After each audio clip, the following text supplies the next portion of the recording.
मेरे प्रिय युवा मित्रों, नमस्कार। दोस्तों, आज के मुख्य विषय के तहत मैं आप सबसे लाइफ मिशन के बारे में बातें करने जा रहा हूं और अपेक्षाकृत थोड़े विस्तार के साथ इसलिए कि आज मुझे कोई ऐसी दूसरी खबर नहीं मिली है जिसे मैं इसमें शामिल कर सकूं, और फिर मुझे लगा कि नहीं, यह टॉपिक अपने आप में इतना इम्पोर्टेंट है कि मुझे इस पर स्वतंत्र रूप से और अपेक्षाकृत विस्तार के साथ आपसे बात करनी चाहिए। टॉपिक है लाइफ मिशन। नो डाउट कि यह पर्यावरण से जुड़ा हुआ विषय है, लेकिन यह आपका जो फोर्थ पेपर है मेंस का, उससे जुड़ा हुआ विषय भी है।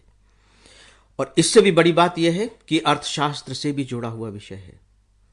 और यदि कोई विषय आपके अपने जीवन से ही जुड़ा हुआ हो तो आप उसके महत्व का अंदाजा लगा सकते हैं।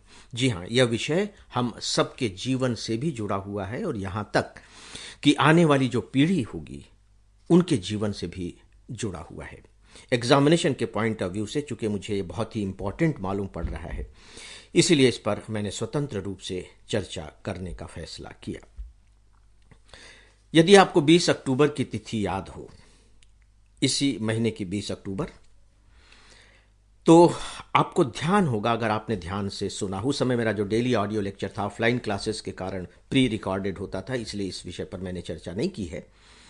तो आपको ध्यान होगा कि हमारे प्रधानमंत्री जी ने, और उसी दौर में यानी कि 20 अक्टूबर को संयुक्त राष्ट्र के महासचिव आए हुए थे हमारे यहाँ, एंटोनियो गुतेरेस। दोनों ने संयुक्त रूप से एक मिशन लॉन्च किया था, उसका नाम था मिशन लाइफ। याद रखिए, नाम है मिशन लाइफ। ये लॉन्च किया था मिशन लाइफ। सामान्य तौर पर तो हम यही कह सकते हैं कि जीवन के लिए जो योजनाएं होनी चाहिए, जीवन को बेहतर बनाने के लिए जो कुछ भी किया जाना चाहिए, वह मिशन लाइफ होगा।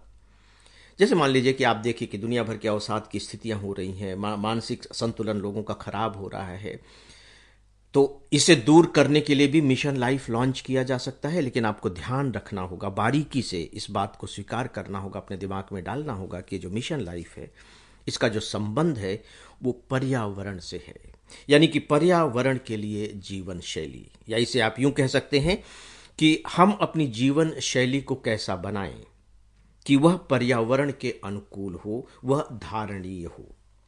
इसका साफ मतलब है कि यह पर्यावरण से सीधे सीधे संबंधित मिशन है, जिसे आप एक प्रकार से कार्य योजना भी कह सकते हैं। दोस्तों, कुछ ही दिनों बाद आप जानते हैं कि 7 से 18 अभी जो नवंबर है, उसमें मिस्र में COP27 की बैठक होने वाली है। इसके बारे में हम लोग बाद में बातें करेंगे। ऐसा नहीं है कि पहली बार ये शब्द सुनने में आया है। COP26 यानी कि ठीक इससे पहले जो जलवायु परिवर्तन पर जो संयुक्त राष्ट्र की जो बैठक होती है, जो 26वीं जो बैठक है, वो ग्लासगो में हुई थी। उसमें बाकायदे हमारे प्रधानमंत्री जी ने लाइफ मिशन की शुरुआत की थी, लेकिन उस समय इस पर उतनी चर्चा नहीं हुई। और आप देखिए कि अभी चूंकि मिस्र में सम्मेलन होने जा रहा है 27वां, तो उससे पहले भारत में इसे बहुत विस्तार के साथ लॉन्च किया गया है। तो जाहिर है कि यह टॉपिक अपने आप में बहुत इंपॉर्टेंट हो जाता है।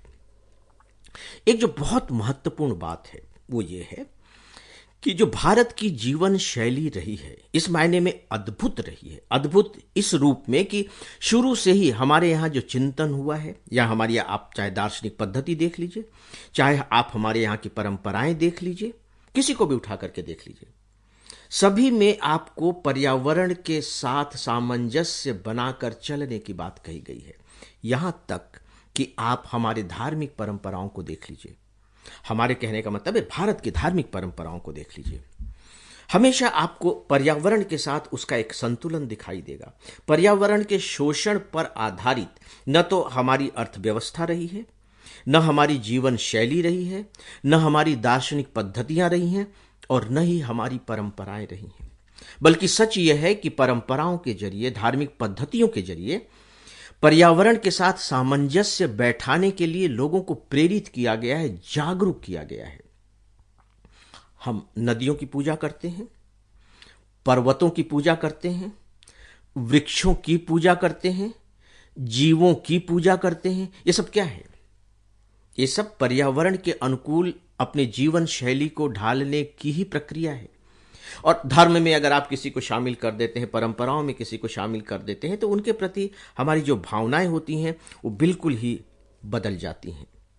और हमारे यहाँ तो पृथ्वी सूक्त लिखा गया है, पृथ्वी सूक्त, जिसमें 100 से भी अधिक श्लोक हैं और जिसमें पृथ्वी माता की प्रार्थना की गई है। पृथ्वी को हमने माता माना है। आप देखिए कि अभी भी बहुत सी जगह ऐसे हैं, या बहुत से घरों में आपको मिलेगा कि वो सुबह जब उठते हैं, सोकर उठने के बाद जमीन पर पैर रखने से पहले या जमीन पर पैर रखकर ही सबसे पहले वो पृथ्वी माता को प्रणाम करते हैं। अगर आप पृथ्वी को प्रणाम कर रहे हैं, पृथ्वी को आपने माँ मान लिया, तो पृथ्वी पर जो भी कुछ भी है, पूरी की पूरी प्रकृति पृथ्वी पर है।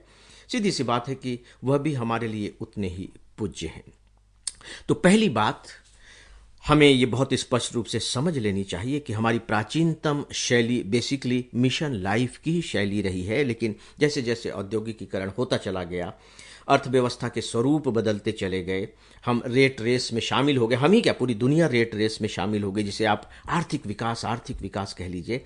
वैसे वैसे पर्यावरण के साथ जो हमारा रिश्ता था वो कहीं न कहीं शोषक और शोषित का लगातार बनता चला गया, और उसके परिणाम स्वरूप आज हम सब देख रहे हैं।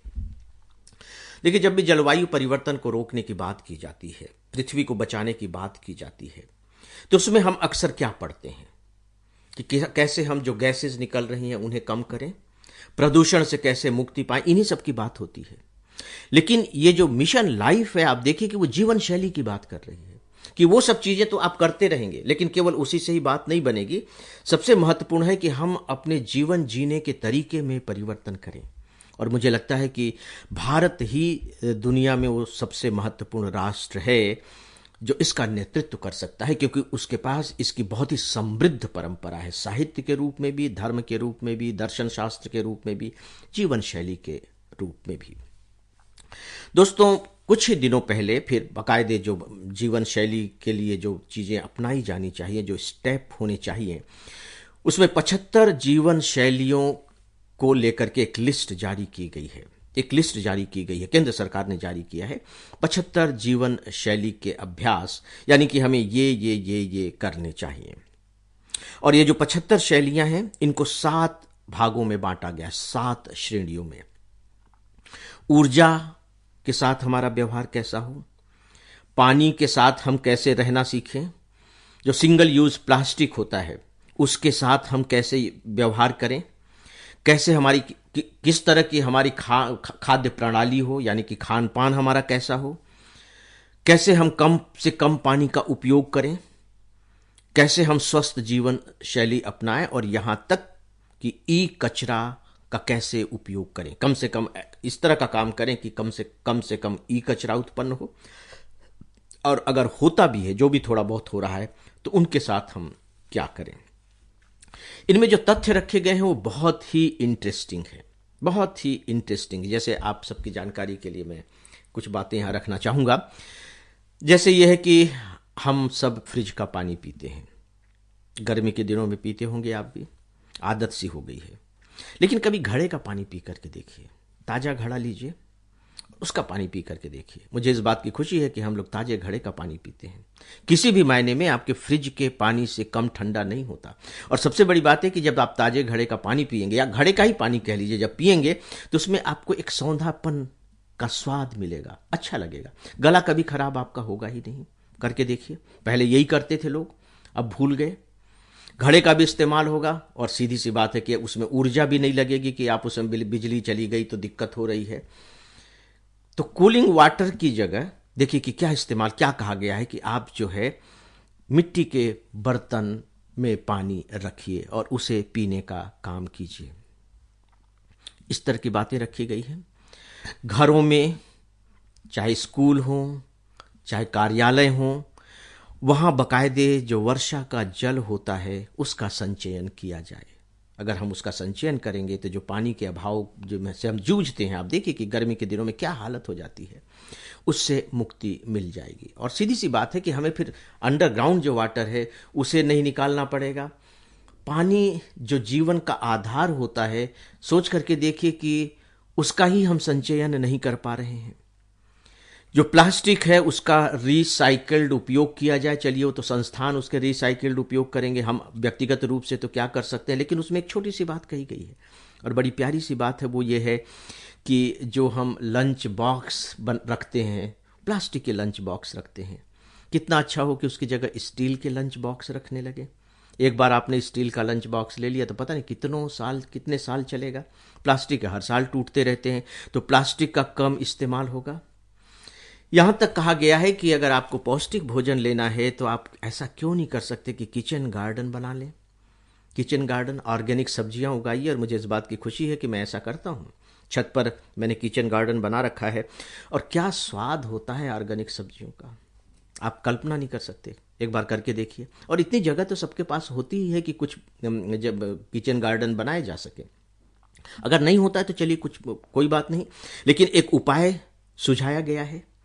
यहाँ तक कहा गया है कि जो आपका जो भोजन होना चाहिए वो स्थानीय जो पैदावार है उस पर आधारित होना चाहिए और मौसम के अनुकूल होना चाहिए। 12 महीने हम गोभी खा रहे हैं, क्या गोभी सच में 12 महीने पैदा होती है? गोभी तो अब बस आने वाली है, गोभी का जो सीजन है वो अब है, लेकिन आपको 12 महीने गोभी खाने को मिलेगी। तो यहाँ जो सुझाया गया है स्वस्थ जीवन शैली के लिए कि नहीं, जो मौसमी जो सब्जियां हैं आप उन्हें ही खाएं। और यहाँ तक कि जो आपके सब्जी के बाद में जो कटी फटी जो चीज़ें बच जाती हैं, हम फेंक देते हैं कचरे में, तो उसके लिए भी कहा गया है कि नहीं, उनको बाकायदे मवेशियों को खिलाइए। पत्तियां बच गई, डंठल बच गए, छिलके बच गए, उन्हें मवेशियों को खिलाइए। और मॉडर्न लाइफ के लिए कहा गया है कि पेन ड्राइव हम यूज़ करते हैं, हार्ड ड्राइव यूज़ करते हैं, उसकी जगह क्लाउड स्टोरेज का उपयोग कर सकते हैं। तो बहुत विस्तार के साथ ये जो 75 जीवन शैलियाँ बताई गई हैं दोस्तों, बहुत ही अद्भुत हैं। और मैं चाहूँगा कि आप सब इन्हें बहुत डिटेल में पढ़ें, अपने घर वालों को भी बताएं और अपने जीवन को इसके अनुकूल ढालने की कोशिश करें। ऐसा किया ही जाना चाहिए। ये न केवल हमारे अपने ही हित में है बल्कि हमारे आने वाली पीढ़ियों के भी हित में होगा। तो फ्रेंड्स, मुख्य विषय के बारे में बस इतना ही। न्यूज़पेपर्स की क्लिपिंग्स आप सबको प्रोवाइड कर रहा हूं। ईमेल लिखने वाले मित्रों को धन्यवाद देता हूं। और इन्हीं में से 2 दोस्तों के नाम हैं, महेंद्र चावड़ा जोधपुर राजस्थान से और मुकेश यादव महाराजगंज उत्तर प्रदेश से। आप दोनों का बहुत बहुत आभार। और इसी के साथ ही फ्रेंड्स, आज के इस डेली ऑडियो लेक्चर को अब यहीं समाप्त करता हूं।